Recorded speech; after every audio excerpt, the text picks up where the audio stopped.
bonjour et merci d'être parmi nous cet après-midi.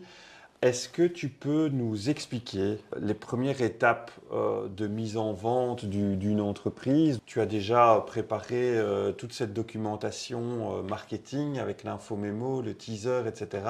Il est temps de mettre l'entreprise sur le marché. Est-ce que tu peux expliquer comment ça se passe et ce que tu fais? Dès que la documentation est prête, eh bien, on va se pencher sur la liste d'investisseurs, l'investor list.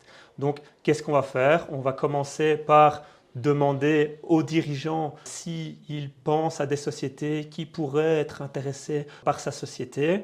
Et on va aussi aller rechercher dans des bases de données publiques ou dans des bases de données qu'on a déjà réalisées nous. Et on va ainsi dresser une liste des cibles qui vont être contactées pour racheter la société.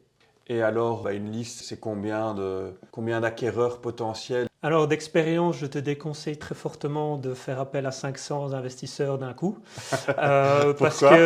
parce que généralement, tu vas quand même avoir, même si tu as 10% de réponses et de marques d'intérêt, eh bien tu vas te retrouver avec 50 processus à entamer avec 50 investisseurs. Eh bien, je te souhaite vraiment bonne chance parce que c'est un processus qui demande pas mal de temps et d'investissement.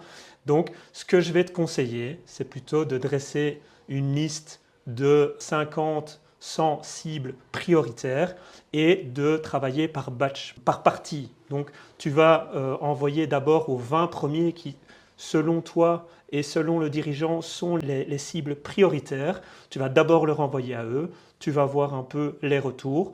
Si, en envoyant à cette première liste de 20 acquéreurs, tu n'as pas beaucoup d'intérêt, eh bien tu peux envoyer aux 20 autres, etc.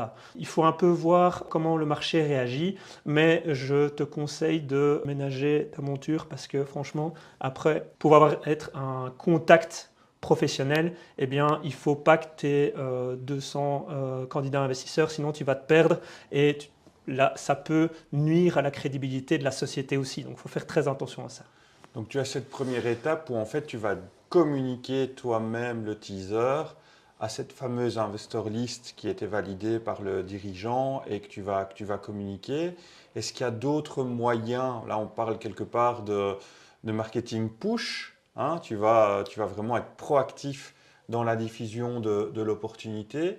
Est-ce qu'il y a d'autres moyens pour aller susciter de l'intérêt? Comme pour l'immobilier, il y a des plateformes spécialisées qui te permettent de diffuser ton annonce de manière massive. Tu as des plateformes en France, tu as des plateformes spécialisées pour la Belgique. Et là, en fait, tu crées une annonce selon un certain canevas et les candidats acquéreurs vont te contacter via cette plateforme.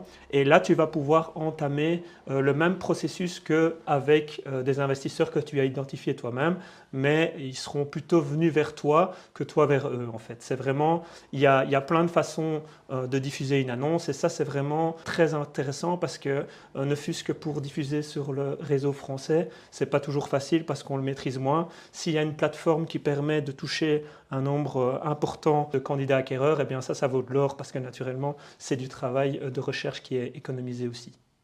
Super, merci beaucoup pour ces informations et à très bientôt.